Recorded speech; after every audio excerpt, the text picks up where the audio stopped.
fourth session today is entitled Digitalisation and Teaching, Learning and Assessment. Now, there's been a lot said and written about how digitalisation can transform the ways we teach and the ways we learn.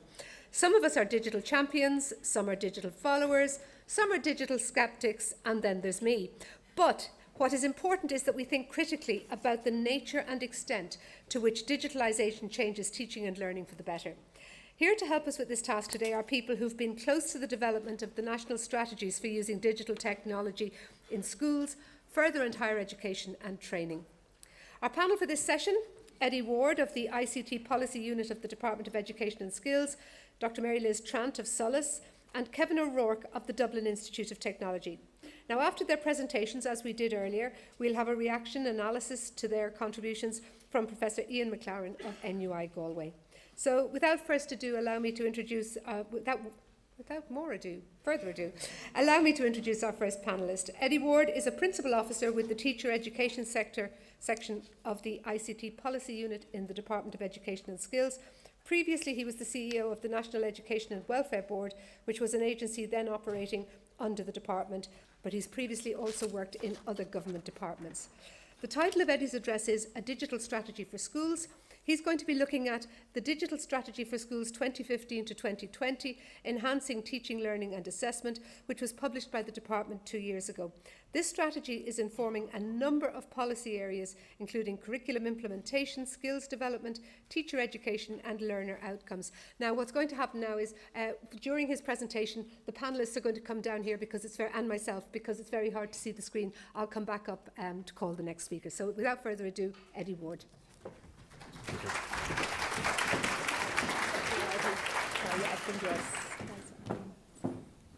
Okay. Good afternoon, everyone, and thank you for the introduction, and thank you for the invitation to be here this afternoon to talk about the digital strategy for schools, primary and post-primary. In terms of the conversation, just a very quick overview of the strategy, some of the key messages, and the messages, in the main come from, the experience of schools and the international experience as well, with the focus on some of the principles underlying the strategy and some of the key actions flowing from the strategy.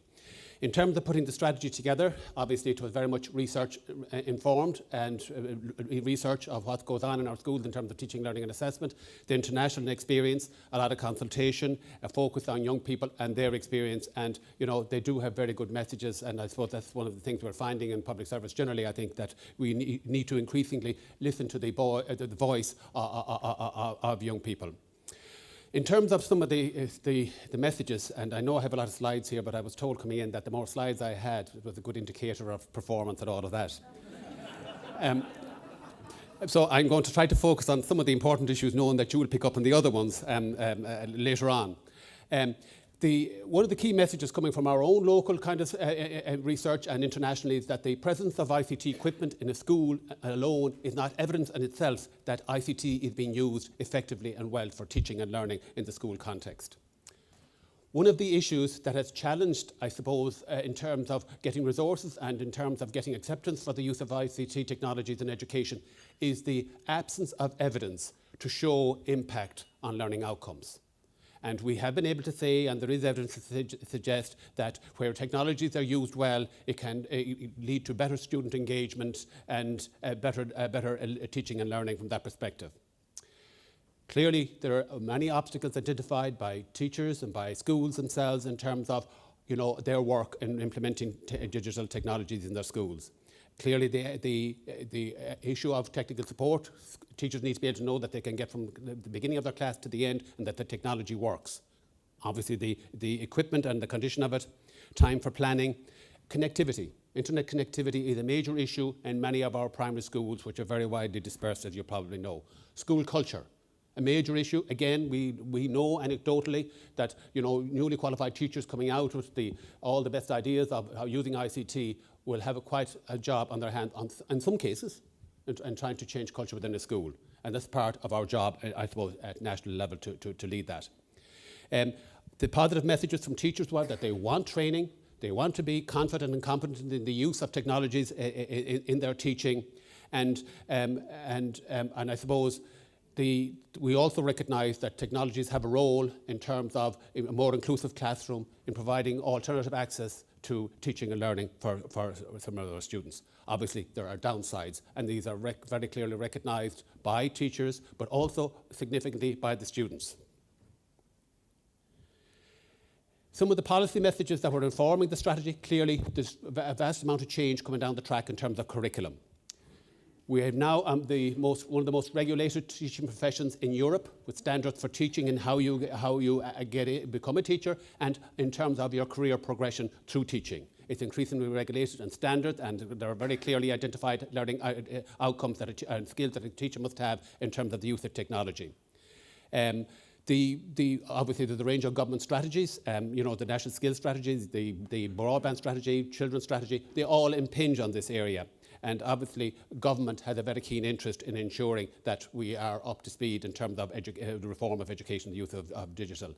There is the vision, and it's been about, so I won't stay on it. There were a number of principles underlying the strategy, and it was felt important that we identify these first up. First of all, the use of digital technology is consistent with a constructivist approach to teaching. In other words, the more active teaching methodologies that we are, and that's now very much the focus of what is regarded as good teaching. The use of digital technologies can enhance the teaching, the learning experience of the student. And I think in this strategy was the first time the department actually made this bold statement that the use of technologies does enhance and can have a positive impact on teaching and learning. The use of technologies now, as a result of the strategy, is cutting across a whole wavelength of kind of policy making, curriculum development, inspection work in terms of the way the department does its business and interacts with teachers and with schools. Clearly, the critical and ethical use of technologies has to be one of the cornerstones of the way we implement it and the way we designed it. I suppose one of the things that the challenges for us is to ensure that digital technologies is very much, integrated into our teaching and our training and across the continuum of teacher education. There are 4 pillars on which the strategy is built. The first one is about the teaching, learning and assessment, and the teacher professional learning, leadership and the ICT infrastructure. There are 36 objectives, and there's quite a broad range of actions over the 5-year period. The first pillar, the teaching, learning and assessment, is very much focused on the curriculum, and in future all curriculum produced by the NCCA will have learning outcomes specified. There will be digital outcomes specified. The NCCA has developed a new curriculum specification for the introduction of computer science as a new senior cycle subject commencing in 2018. We have developed and we are advancing the work on an ICT competency framework to assist teachers in their work in embedding it in their teaching. And one of the clear requirements is that, I suppose, right across the area of policy making is that we developed a shared understanding of what it means to embed digital technologies in teaching, learning and assessment. There's obviously a need for high quality digital content and training resources for teachers, and there's quite a range as well, broad emphasis on strategic partnerships to facilitate that. Teacher professional development, a very key piece, and it's a challenge. We have 250 teachers employed in training up teachers. It's important that they are modelling the behaviour and the change that we would like to see, whether it's in primary language curriculum, whether it's in junior cycle, whether it's in child protection. They've got to be up to speed on that, and there's a piece of work to be done about that. Higher education institutes, those that are training our teachers, we clearly need to have them on board and on message. And again, there's a lot there about access to continual professional development that meets the needs of teachers and facilitating the sharing good practice. Theme 3 is about leadership, research and policy. And I suppose it's very much for the department's role to provide the leadership and I suppose to delegate it as appropriate, but clearly within the school context, there has to be an emphasis on leadership. There has to be an emphasis on leadership within our agencies in terms of they taking the digital agenda forward insofar as that it impacts on teaching and learning. The ICT infrastructure is obviously key at a local level, and there is a need for investment and the upgrading of equipment, but there's also the internet connectivity issue is key. We approach the strategy in a partnership basis and we can't do everything ourselves. We'd like to think that others are sharing the piece of work. And there's a communication strategy where we've been communicating with all the relevant partners, and there are structures in place around this.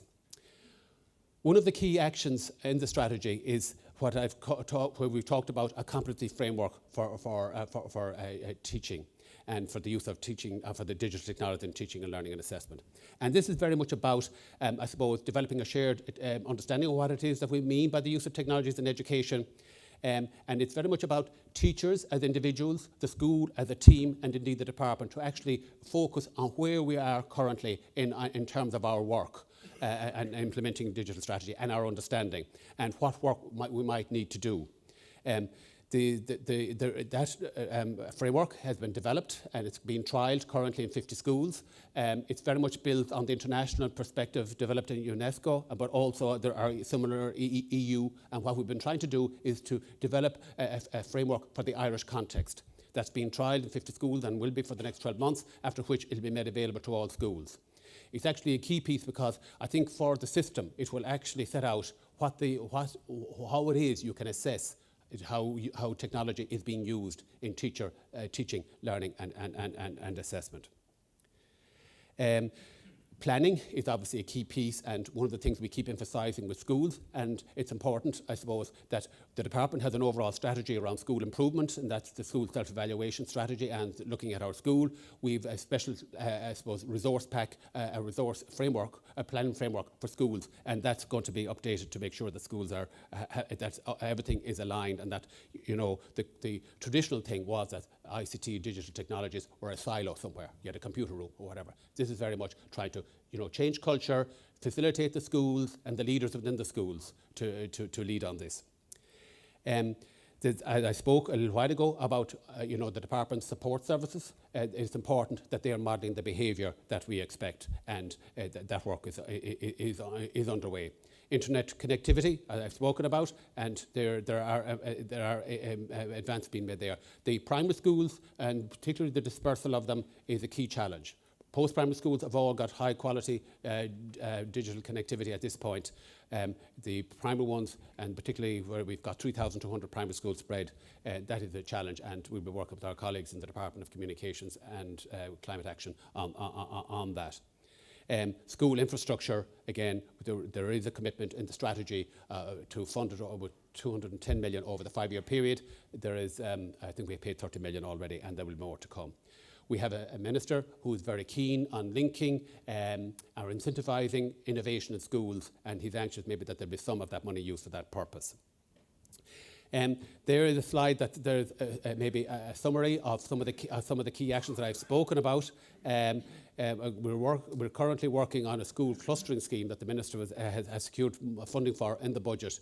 And again, it's about getting schools to work together to share, because I suppose we know from research where schools are working together internally, where they're reaching out to work with other schools, and then where they're collectively reaching into the department, trying to access quality support is the way to go, and that we like schools to be actually leading a lot more in their own teacher and professional development.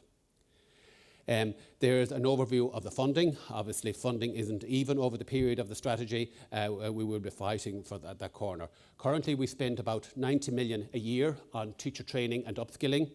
There is something like 50 or 16 million between school broadband and dedicated resourcing and support around that. But there's going to be other funding commitments arising as we go forward into the digital agenda. And obviously we've got reporting and evaluation arrangements in place. So thank you. I managed that.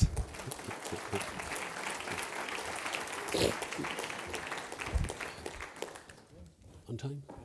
Oh. Thank you, Eddie. You caught me on the hop because you actually underran. So fair play, you win the award for the day. Our next speaker is Dr. Mary Liz Trant. She's the Executive Director for Skills Development at SOLAS. She previously taught at both second and third level, and she's also held senior posts in the Higher Education Authority and the National Office for Equity of Access to Higher Education.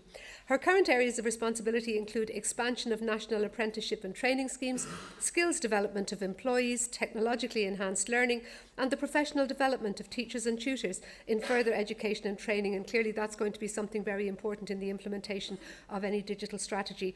Her address is entitled Technology Enhanced Learning in Further Education and Training, and she's going to discuss a strategy for technology enhanced learning which is currently being implemented in the further education and training system in Ireland, and looking at some of the challenges and opportunities that it presents. Mary-Liz.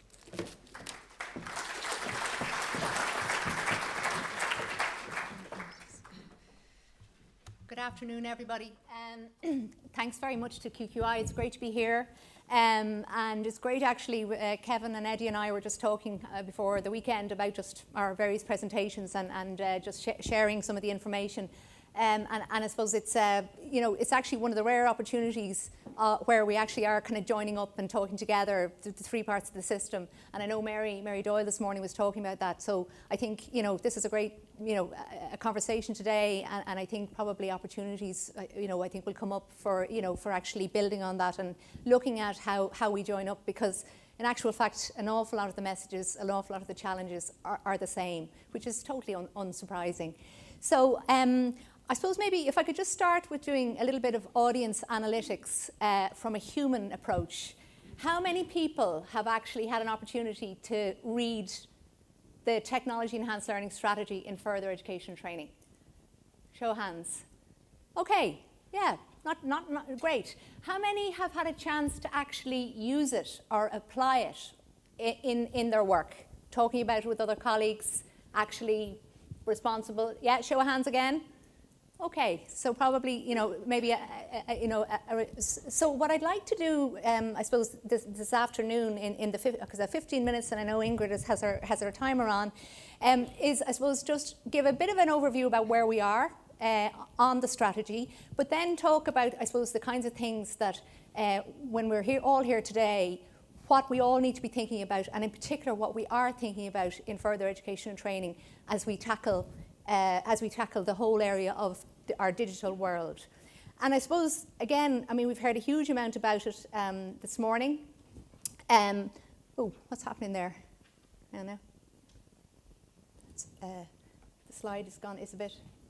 I suppose just that message, and such interesting presentations this morning about just the pace of change, the challenge for education and training systems to actually I suppose, keep up with what's going on, and at the same time looking after learners, making sure that we're doing things, we're using, as Lee was saying, we're using the tools of technology in the right way, ethically. We have the expertise and the confidence to use it well. And I suppose one of the things that occurred to me was, just how important our teachers and our experts are as we move forward.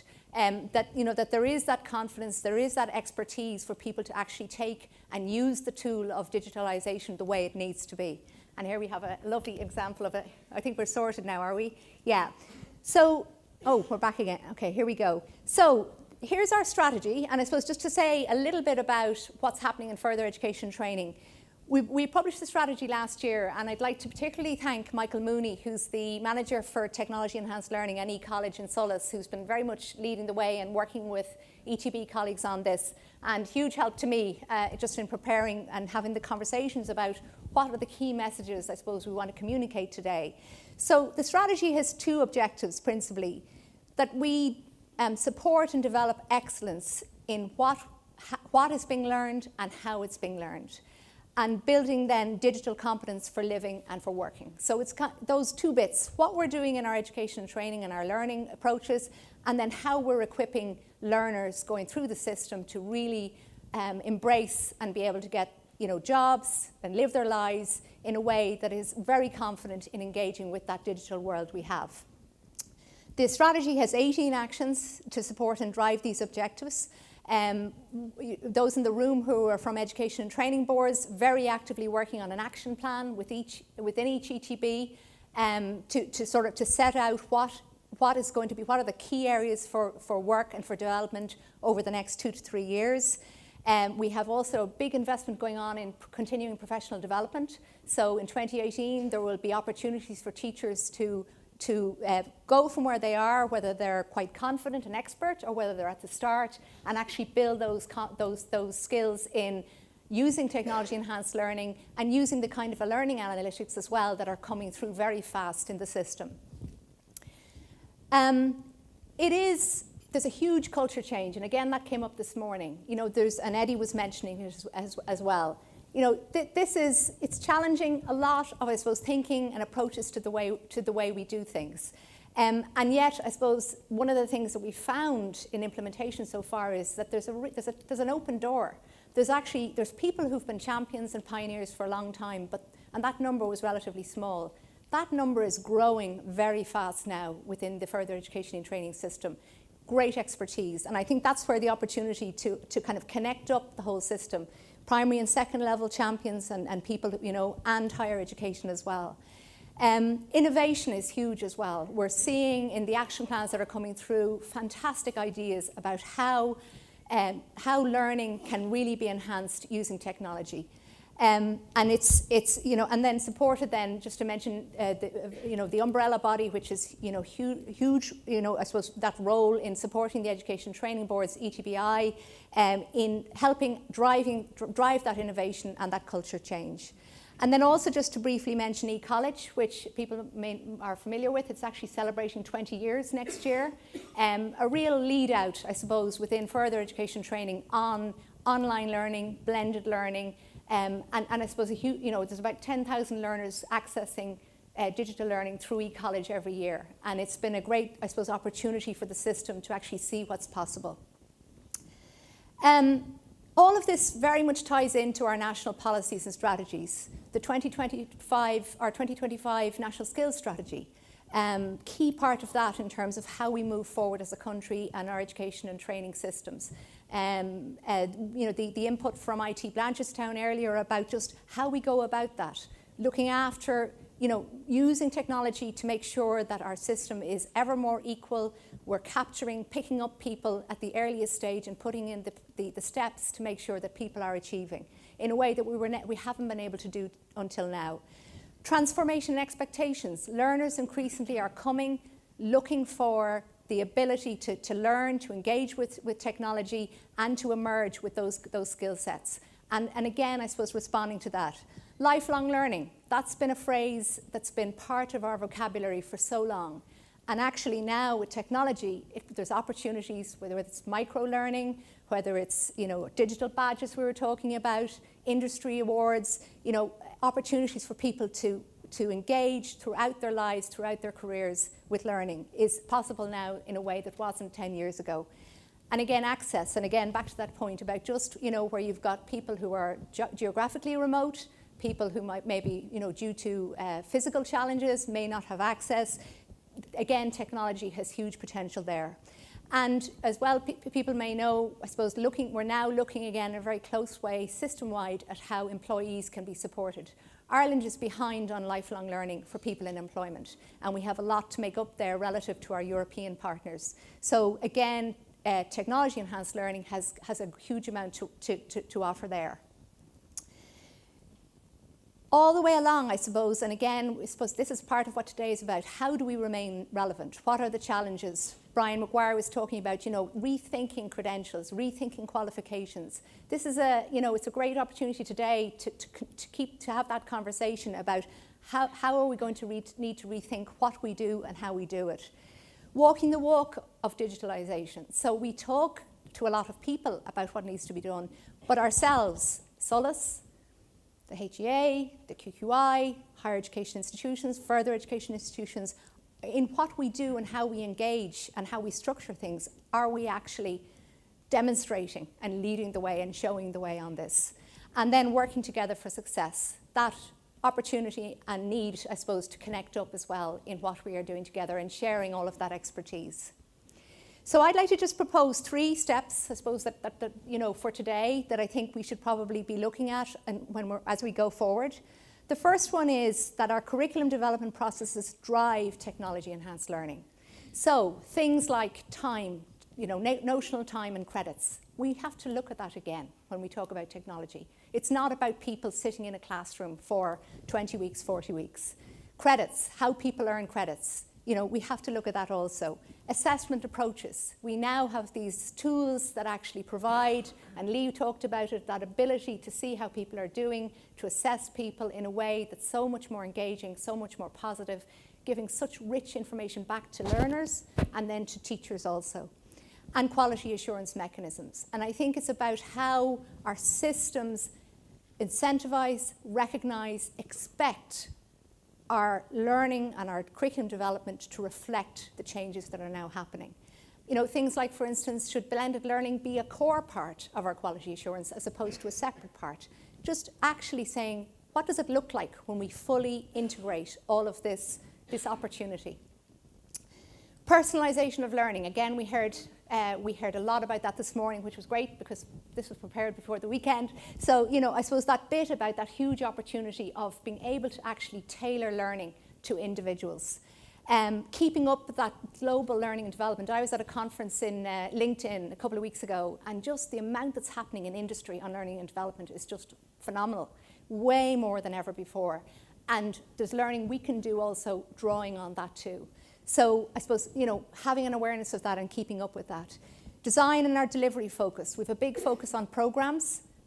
We need to actually start bringing it back to learners. And that principle that we've had at the heart of our national framework and of our systems for so long, being learner-centred, we have an opportunity now to actually make that real in a way that we haven't before. And then the final one, I suppose, adapting to ensure that you know, again, that world that's moving so fast, industry-led qualifications, digital badges, micro-learning, it's moving quickly, and we need to figure out ways of complementing that, not necessarily keeping up with it, but how we fit in with it, how we stay relevant. And I think there was something a bit, we were talking over lunch, you know, about, well, is it actually about saying now in the future what we're about is the human bits, the creative bits, the soft skill bits, and that becomes a much more dominant part of what happens in the mainstream system with the technical things moving and being added on in new ways. So I think it's about that kind of, you know, that rethinking what we do and how we do it.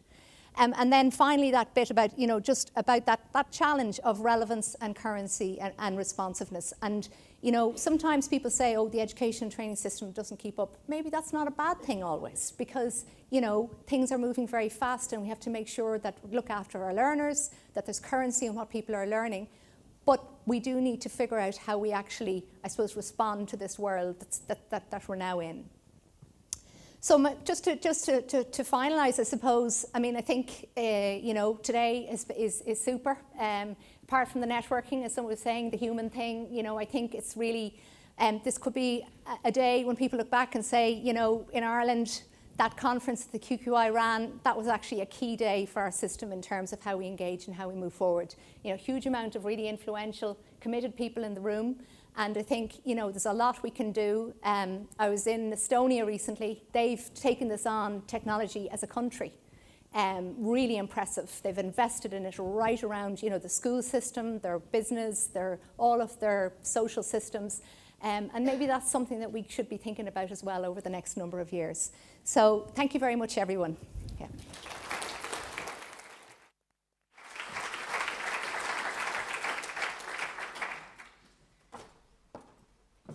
Oh my God, if I'd known it was possible to actually talk short, I'd have been tougher with them earlier today. That's 2 contributors. So there you go. Anyway, thank you very much indeed. Very illuminating.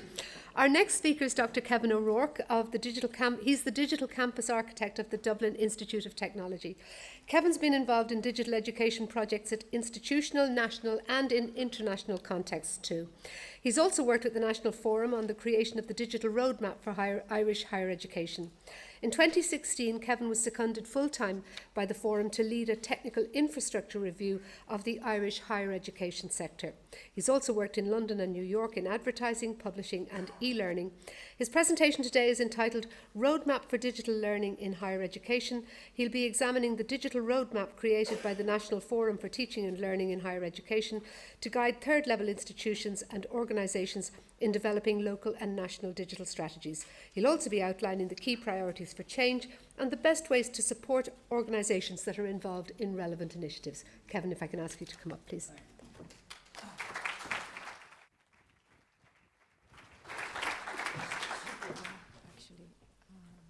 Kept the abstract shorter, obviously, so it's giving away everything there. Thanks, Ingrid. This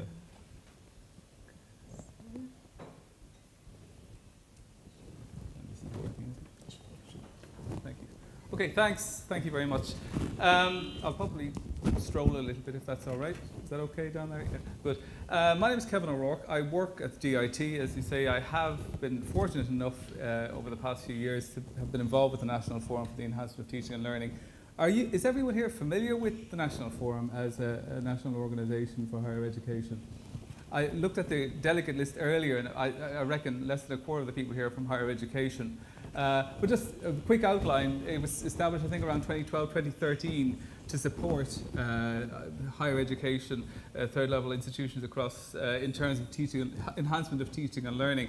And one of the tasks that was set for them at that stage was the digital agenda. Okay, if you cast your mind's eye back to 2013 or thereabouts, and speaking about the speed of change at the time, MOOCs and Avalanche is coming. Do you remember that document? An Avalanche is coming. MOOCs. The New York Times declared the MOOCs it was the year of the MOOC, and MOOCs were going to change higher education. They were going to render obsolete this notion of universities, okay? All of us, any of us here could be online, getting your degree from Harvard, wherever you wanted to go, okay? That was going to happen. It was imminent, it was now, okay? That was the way we were thinking back then, and you can see how things have changed, okay? I've been working in higher education and digital education for almost 20 years now, and I guess I'm still a little bit astonished at the pace of change, that it is so slow in so many ways. That it's not that we're resistant to change, I don't think. We certainly are open to change, but we certainly have very set ideas about what should be done. And it's funny, kind of today, and again, I should say that as I'm here today, I'm no longer with the National Forum, so I feel at liberty to speak some of my own opinions as well as perhaps those of explicating the roadmap here, but quite often I think learning has changed a lot. Students are learning in a very different way. They're using the internet, they're using all sorts of resources. Okay, teaching hasn't changed an awful lot in the past 20, 30 years. In fact, I know for some people to walk into a conference or into a classroom, if this bit of technology doesn't work, if your slides are gone, then actually sometimes people don't seem to know what to do anymore. Teaching, in a sense, has, is quite interesting, the way that hasn't changed. But to come back to the 2013, 2014 and the roadmap, the first question we asked was, why? Do we need a roadmap at all? Okay? The definition of higher education so often, or of university, is that what? A group of people with nothing in common except a common gripe about car parking. That within higher education, we don't like to talk an awful lot across disciplines. When it comes to coming right across institutions, GIT, UCD, Galway, etc., do we talk to each other? Well, we had been talking a little bit in previous years, other SIF funding and various other initiatives, and we had talked about technology and we had talked about e-learning and so on. But in a sense, this notion of a roadmap, as I say, the first question was, do we need one? And there was, maybe, we don't want to be told. Trinity College doesn't want to be told by the National Forum. Sorry, excuse to anybody from Trinity here, to Teresa down there. Doesn't want to be told by anybody what they should be doing with technology and teaching and learning. And neither does DIT, neither does any organisation. And in a sense, the notion was, on one hand, how do we do this so that it's got teeth, in a sense, and that can have impact, but also how can we do it in a way that exploits what we've currently got? Because in many ways, technology has happened to the sector. Okay, digital, everything has just happened to us, and we have, we've reacted somewhat, but we've never really reacted in any great, sorry, I'm going the wrong way, in any great strategic way, I would say, or the initiatives we've had have been at low level. So the notion that as a country we might react and kind of on an international stage and have a roadmap. Now, a roadmap doesn't have to be prescriptive. Okay, Google Maps can tell you the quickest route to get somewhere, but I mean, it essentially is to lay out the landscape and tell you perhaps where you might go and perhaps the best way to get there as well. This is Professor Sarah Moore from UL, who's chair of the National Forum. And there's her introduction. She talks about in here, and I won't read from the slide, but essentially the notion that we can kind of have actions and strategies that will actually, I suppose, forward the digital agenda and get us talking to each other more and more across the sector. And they were the aims, I think, of the roadmap and why it was there. The vision, and again, having a vision is important. You know, there is a lot of, and actually coming back to the notion of I suppose, a national vision. We had, of course, the Hunt report. We had the national strategy for digital strategy for Ireland as well at the time. They gave very little consideration to digital technology as a major concept. Okay, in I think the Hunt report, there's a notion of podcasting, I think is mentioned, and that's about it.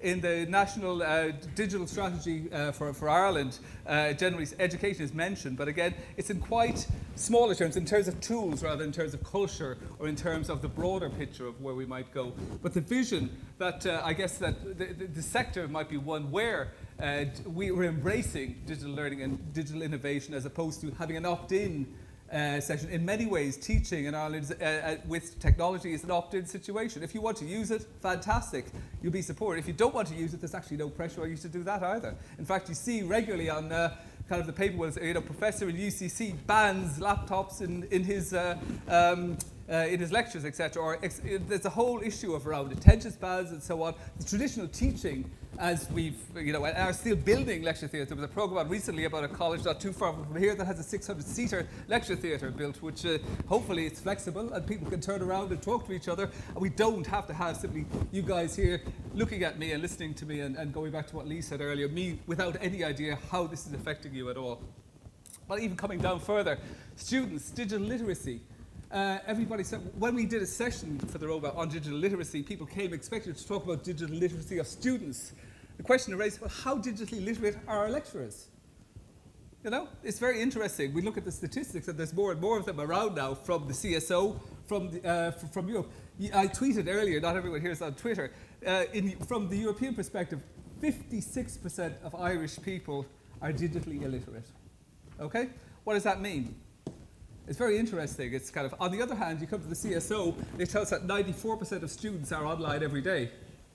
What are they doing? Somebody actually asked me on Twitter what the other 6% doing, but that's a different question. But it's interesting because we have the tools, we have the technologies, but do we actually know what we're doing with them, and do we know how to use them in an effective way that will promote teaching and learning across the sector? So these are the 4 recommendations that came out of the roadmap. It's available online, and we'll give you the URL at the end. But the strategy with implementation. We're laden down with strategy. A friend of mine recently returned from the UK and is working for a public sector organisation that will remain nameless. But she has said to me, I am burdened down with, I have strategies coming at me from every direction. You know, we have so many strategies about things, and I'm being given more and more. You know, what about implementation? How is that measured? I actually asked at my own institution recently, we had a strategy that went to 2014. I said, was that ever evaluated, the impact of the strategy? I didn't get an answer.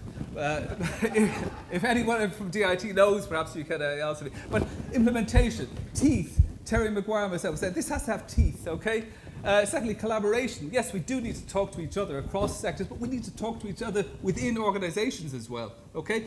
The computer science department in every organisation has its own network, it's got its own initiatives, etc., and they kind of want to remain independent of organisations. Business colleges tend to do the same as well. So there's a kind of a fragmentation within our organisations, okay?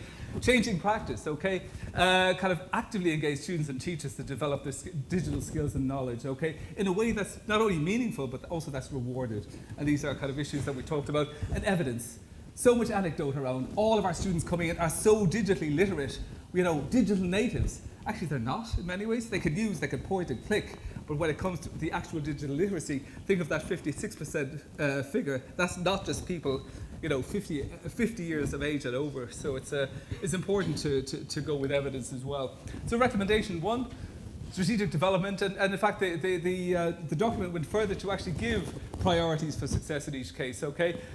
In each case I'll kind of talk about, say, in the case here, again, digital literacy I mentioned a little bit earlier, but the notion that strategies should be explicit for digital, use of digital should be explicit within strategies within organisations in a way that kind of, I suppose, reflects national policy as well, but also perhaps, I suppose, comes right down to the actual classroom. So that one of the issues, for instance, with lecturers is they don't want to engage with technology because they're afraid it won't work.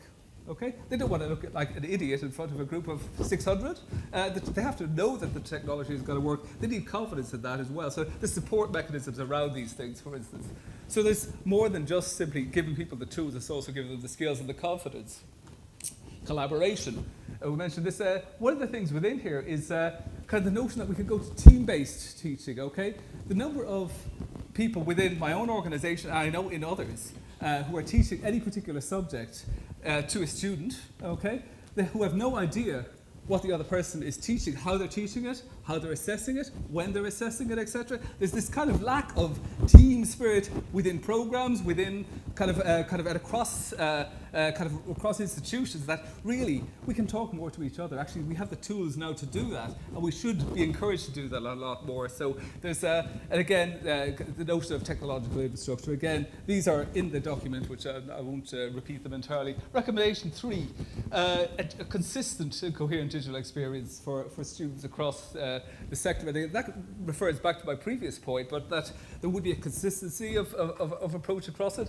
That again, that students are disadvantaged, particular groups of students are in disadvantage as well. And again, the open educational principles, okay, the notion that we are all public sector organisations for the most part, we're being paid from public money, but we're privatising the outputs of our knowledge to publishers, etc. Surely we should be going more and more with open access, etc., making that knowledge freely available across the sector and indeed across the world. So there's, again, priorities that could come across the sector. And fourth of all, a strong evidence base for enhanced pedagogy, okay? The notion that we move away from anecdote and more into actual evidence. And that comes back to Lee and other of the speakers this morning. In terms of high impact practices. The other thing is that I suppose research and scholarship in the whole area is an important part as well. That kind of at higher education. In higher education, that notion of research as, to use a quote that I may have originated myself, but maybe not, so if you know who did say this, the notion that research gets rewarded, teaching gets awarded, okay? You get a teaching award, but hey, you know, if you want the rewards, you look at research, and that's where you get the pay rise, that's where you get the actual recognition across the sector. So, that we need to really start thinking about how we do this and how we award and reward people for the changes in practice within the sector. That was a nice diagram, again, that Terry Maguire, previous director, kind of visualised the whole idea of evidence-based research, strategy with implementation, collaboration, changing practice, and so on. Very quickly, how am I doing on time? You're doing okay. Okay. So what, in a sense, has happened? Did this have teeth? Did this, key developments, and this is data I've got back from the forum. There are other people here who've been involved, so please feel free to jump and shout of other things that I've done, okay? So one of the things that they did, and this is one that I was involved with, which is the technological infrastructure. We had no idea, in a sense, what people across the sector were doing, who they were dealing with. So we had Microsoft, we have Google, we've got Blackboard, we've got Oracle, all these various systems. And in fact, these companies, they're all very good companies, but actually it is quite convenient that each of us deal individually with them. There's a lot of public sector money kind of going into these organizations, and in fact, could we not talk to each other maybe and have a little more cooperation? That's again a personal opinion, but on the other hand, we do like our separate systems, and we do like our separate IT departments, and we do like to control everything. Having said that, with everything going into the cloud, wouldn't it make sense to collaborate a little more on infrastructure? Those are some of the questions that were put in that report last year by me. Policy. We have lots of policies. We're not short on policies, but how is it for digital teaching and learning at all, and where does that rest? Things like copyright. Okay, if I were using slides today from your photographs or maybe some of your ideas, not attributing them, and in fact, teachers in teaching we use material all the time. Coming back to the open access material, that some people actually nowadays you could get sued. I know I've had letters in from publishers where they say there are things in your system that are actually owned by us. You either pay us or take them down. So that notion of policy and copyright is whatever across there. Learning analytics, and again, following on from Lee's talk earlier as well today, but also, and those are publications that I think are completed and will be forthcoming in the coming while. But there's also, I suppose, the notion of changing culture across the sector. when the forum began some years back, Jim Devine, who was here earlier, I don't know if you're still here, Jim, spoke across the sector to heads of registrars and presidents across the higher education sector about their attitude to digitalisation. And one of the questions I know about 10 years ago in talking to Jim, in a forum where we were talking about e-learning and technology in education, Jim was at the time president of IADT, and he said to me, Kevin, you guys, you're just talking to each other, okay? There's nobody in the main, at the presidential level, that we don't talk about these things, digital anything at that level. You know, we're not interested. We're more interested in budgets and so on. These are things, as I say, that are happening. As long as we can afford them, you know, that's the main things. But in terms of strategy, but it seems from, Jim did a quick round, I believe, earlier this year. This is a preview of a report that is 30 senior managers. And it's talking about embedding digital practices more deeply where they're already established and so on. So that there is a sense in which the digital has gone onto the agenda at a national level at all of our higher education institutions across the country. And that's actually to move us away from a situation where the digital is happening to us, as I said, to something whereby we're proactively going out there and taking on this as a tool to enhance, I suppose, our future citizens. Because at the end of the day, it is coming back to the question here, what are we doing in higher education? Digital skills are one part of it, and that's grand, actually. A lot of people would say quite often, technology forces us to confuse training and skills for education, which is the thinking side of thing. And, you know, just being very careful, what are we doing in higher ed is the big question I think that technology is forcing us back to again and again at this stage. So, after that, the roadmap is actually on the National Forum's website, teachingandlearning.ie. There's also various other issues, I suppose the framework for professional development for staff is on the website. There's various other initiatives, including calls for funding and so on over the years. It's worth having a look at, and the roadmap, building digital capacity, is there as well. And that's it. That's me, and that's the forum's Twitter handle, and hopefully we're under time, are we?